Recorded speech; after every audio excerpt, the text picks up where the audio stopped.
This is Umar Ahmed for IFL TV in association with MTK Global. Well, it was announced last night that Sonny Edwards will be finally fighting for a world title. Before we get on to that, how was the BT role? Yeah, it was good. I mean, I really enjoyed it, to be honest. It was my first time doing anything on that sort of platform, and judging by the feedback that I got, I think me and Lyndon done really well. Hopefully they have us back. It's easier earning money that way than getting punched up in the ring, that's for sure. I would have thought you would have enjoyed talking, eh? I know. One thing I can talk about is boxing. Until the end of my days, I can talk about boxing. Well, 16 fights in, you will be challenging for the IBF flyweight title.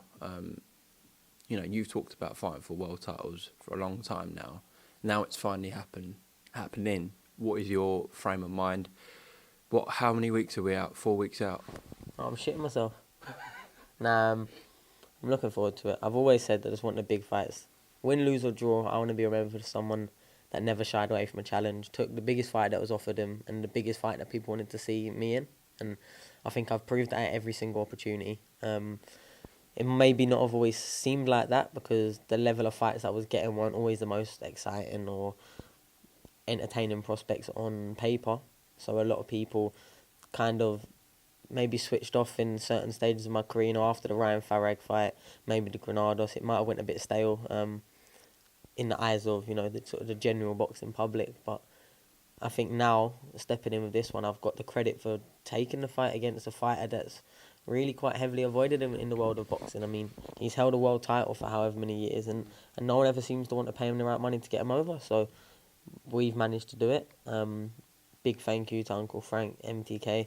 I know Top Rank showing the show as well on ESPN. So yeah, and BT obviously. So I'm in a great place, headlining as well with my friend Michael Conlon, chief supporting. It should be a great night, and hopefully on the 30th it's new. What do you think of Moriarty as a person and as a fighter? He's a great person. He's like I've said multiple times, spent 3 weeks out with him in Ukraine. And we spent like 3-4 times a day eating together, chilling, going around Ukraine together, sightseeing, and he's a really, really nice person with a good story to tell. I mean, probably one of the most criminally underappreciated world champions of this era. 2 reigns, unbeaten in such a long time. Only really lost to Nonito Donaire on a cut, and then one other lad early on. For 41 fights, 39 wins, 26 knockouts. Like, he's a legit world fighter. The Ring magazine rank him as #1. So, what more can I do? I've made my intent clear that I want to challenge the best, win, lose or draw. I believe in myself that much that if I get beat by a fighter, they have to be a very good fighter. I think anything less than that, they will not beat me. Do you know what I mean? They won't even get close if they're not up to that standard. But he's my measuring stick. It's to see how good I am now, because we know how good he is. He's proved it time and time again.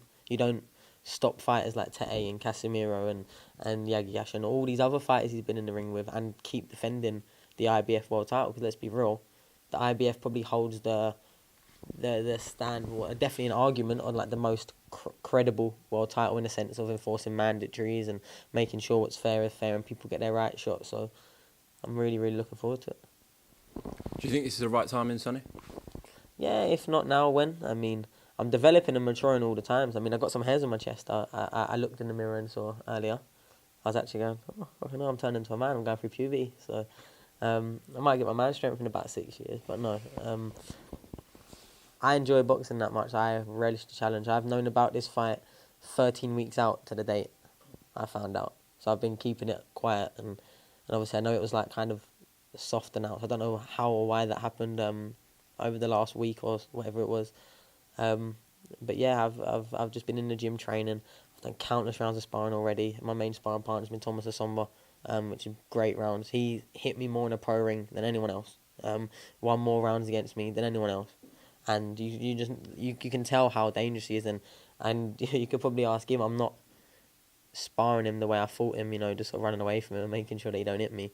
Like we're having good spars, you know what I mean, and I'm getting stuck in, learning things and practicing things, because I know with someone like Murray, I can't just go missing for 12 rounds and expect to win a world title. It's not going to happen. And also sparring Brad Foster, who was great yesterday, by the way. A beauty, like a pleasure to watch at times. He really was. Yeah, he's done loads of rounds with me, probably about 40, 50 rounds with me. So I'm flying at the moment. I'm bringing in Marcel Braithwaite as well for next week with Thomas Asomba to split the rounds up. So yeah, I'm just trying to get as many good hard rounds. People trying to take my head off. And hopefully on the 30th of April it'll be enough. I mean, if not, it won't be for want of trying, that's for sure.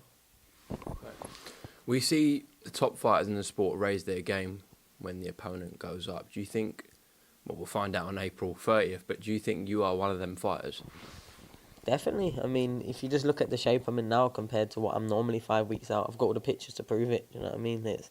It's crazy. I've been so much more mentally switched on. I'm flying in training. I'm doing these 8-10 round spars on my head. I always do. I'm quite a naturally fit kid, but everything's been going well. I've been putting in great work with Grant down the Steel City gym for a long run up to this as well. Before them 13 weeks, I was on it a bit as well, thinking that a big fight could come. My strength and conditioning guy, Reese, he's had me on a proper program now for, probably about a year and a half now, which is probably the first ever real strength and conditioning I've ever done. You know, before it's been here in bits and bobs, but this is the first proper trainer that I've been working with that sort of plans everything out, scientifically backed. Normally I'm just sort of trying to work hard and then hope that's enough, but he's also cooking all my meals as well, so I'm in a good place. I've got a great team behind me. I've already spoke about, Frank Warren, MTK. MTK've obviously been there since my debut, and Frank since very, very early on, and I hope to keep this team around me. I feel like I'm getting the promotional backing I deserve. I mean, up on BT yesterday doing the punditry, it's good, it's great for my profile, it's good for my platform. Being able to announce my own world title fight live on TV, I mean, too many people get them opportunities, and at flyweights even less, do you know what I mean? So I can't really complain, I can't really grumble. I just got to do my side of the bargain and go and get that world title, because then my life really will change. And the fight itself, how do you genuinely think this plays out? Well, he's a pressure fighter. He's very strong. He's very aggressive. You can't teach an old dog new tricks. I doubt he's going to come out southpaw, hands down, fleeting around the ring. I doubt that very highly. He's going to be trying to pressure me. He's going to be trying to break me. He's going to be trying to just hurt me. That's his style. He's a bully. Do you know what I mean? He really is. He stopped Casemiro by making him get out the ring, quit. After the 5th round, during the 5th round, he just no-massed and didn't want no more. Like, he's genuinely a serious fighter, and he's done everything the hard way. He's had nothing given to him. He's had to go out. He's been the away fighter time and time again. So there's probably very little I can do to phase him in that sense. However, there's very, very few people on this earth that box like me. Very, very few. I think I've created my own sort of unique style. So until someone's been in the ring with that, we have to see how they deal with someone that can go missing for 12 rounds and somehow be scoring all the time. I mean, Thomas Asomba was saying to me that he was so surprised with so many times he's been in a fight with someone where for a couple of rounds, 3, 4, 5, 6, they're moving around, they're dancing around, but their legs get tired. And he goes, I could not believe how you didn't slow down. The second half of the fight, I was probably faster than the first half of the fight, my movement. I've got that endurance and I've got that cardio to burn, to be honest. I've got the legs in my legs. I really, really do. So for me, I feel like the only way I lose this fight is on my back. I don't feel he'll outbox me. I don't think he'll outpoint me. But he has got dynamite in both hands. So I can't really afford to take all too clean in giving him too much opportunity. So I've got to be very smart, got to be very sensible, but I've also got to gain his respect early on. And hopefully I do what I need to do. We've got the game plan. Similar to how I fight everyone, to be honest. I don't try and adapt too much to them. I try and make them adapt to me. I'm a reactive fighter, so I'm standing there looking for all their little movements, their little twitches every time they're trying to work. And it'll be interesting to see sort of what mindset he comes into it with, because the amount of big fighters he's fought, like for him, I should seem like fish food compared, you know what I mean, to some of the names he's fought and the powerhouse that he's fought. But like, I do something different to a lot of these fighters. I'm not trying to hurt them physically. I'm not trying to, break them. I'm boxing them and trying to point them and score them. And if I could ease to a 117, 111, I'd be dancing all over that. It's a fantastic clash of styles. Two very different fighters should make for a very interesting fight. Obviously, a lot at stake. April 30th, live on BT Sport.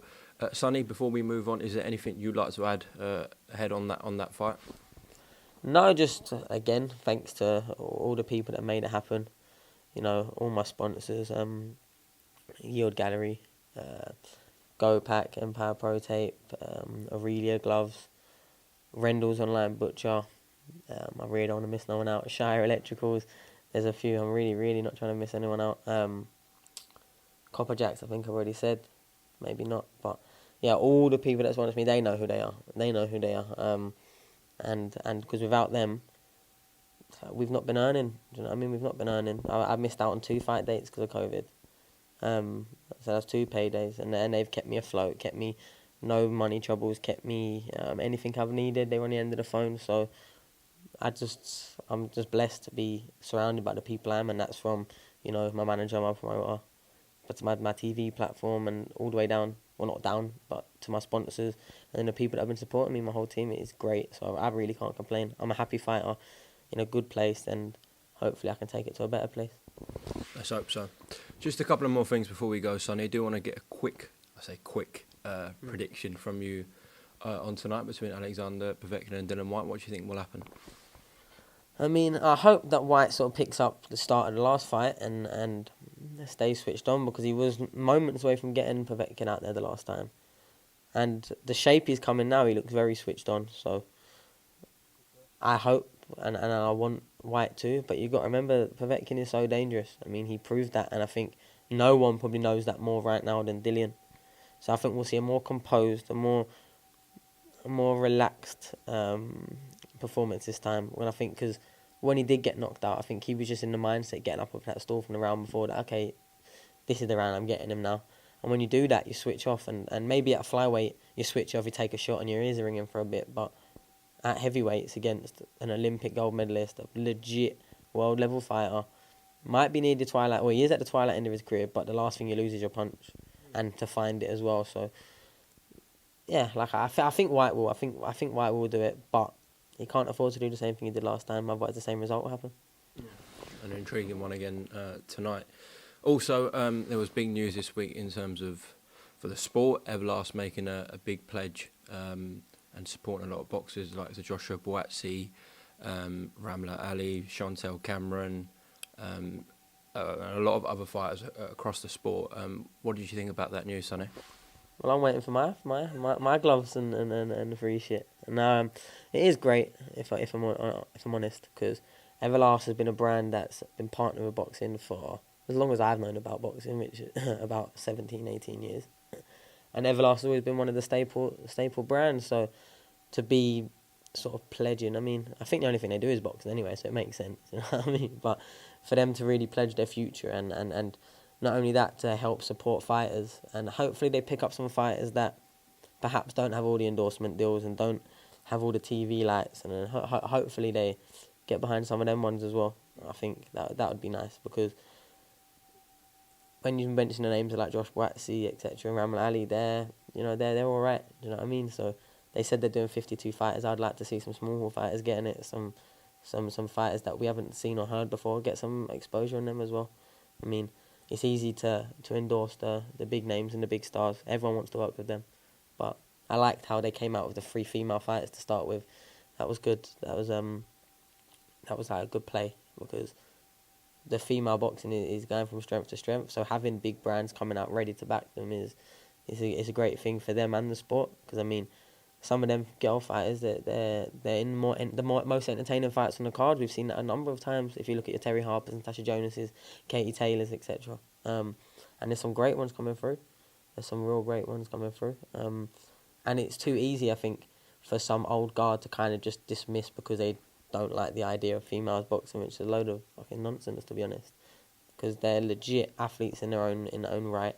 And not only that, now we've had the Olympic cycles on a few. We have some legit world level fighters. Do you know what I mean? And the depth of the pool is getting greater, and they're only good things for them. And with people at Everlast, not just thinking about the big male names where it might be quite easy to go down that route, but sort of targeting and focusing and starting on the females. That's good. So yeah, I think it's good for boxing. It's good for the boxers, definitely, the ones that work with them. So yeah, it's good. Yeah, fantastic move by Everlast. Are you starting your own podcast? Yeah, I'm gonna get this fight out of the way with, and then I'm not gonna disclose too much, but I've been in speaks with a company, and we're gonna try and get something cracking, and hopefully I'll bring a different take on certain people's lives and careers, and not just boxing. It'll be mainly down the line of boxing, but there will be other conversations I want to have there because I'm quite opinionated on a lot of things. So it'll be interesting, and I think I'd manage a good way to get some stories out of people in a different sort of way to typical interviews. Do you know what I mean? So but yeah, it's something I want to do. Like I said, I like talking about boxing. So why not? What, as in like visual or just the audio? No, visual, Yeah. studio, everything like proper budget, like a TV thing, like not just a Zoom call. No, I'm not talking about just a Zoom call. I'm talking about paying train tickets and getting people to come up and do it properly. Do you know what I mean? Well, once you got that world title money, I'm sure you'll be able to sort everyone out. I'll be getting bankrolled. Me, I don't only need to them. My contribution is my face and image. You know what I mean? The company will do everything else. I look forward to that. Showtime, show podcast, whatever you go with. Sonny Edwards, congratulations on landing this fight. Thoroughly deserved, and let's hope you do the business come April 30th. Is there anything you'd like to add to your fans, everyone watching, before we go? Well, everyone that supports me, I've had, since obviously announcing it yesterday, I've had obviously, I feel like I've had a fight. Do you know the amount of people getting onto me and sharing the posts and whatnot, and it's all massively appreciated. And to the people that are rubbing their hands, waiting for me to get knocked out on the 30th of April, then I hope you're tuned in too, because either way, it should be a good night. Sonny Edwards, thank you very much for talking to IFL TV. Best of luck for the rest of your camp, and I'll see you on Fight Week. Yeah, see you on Fight Week.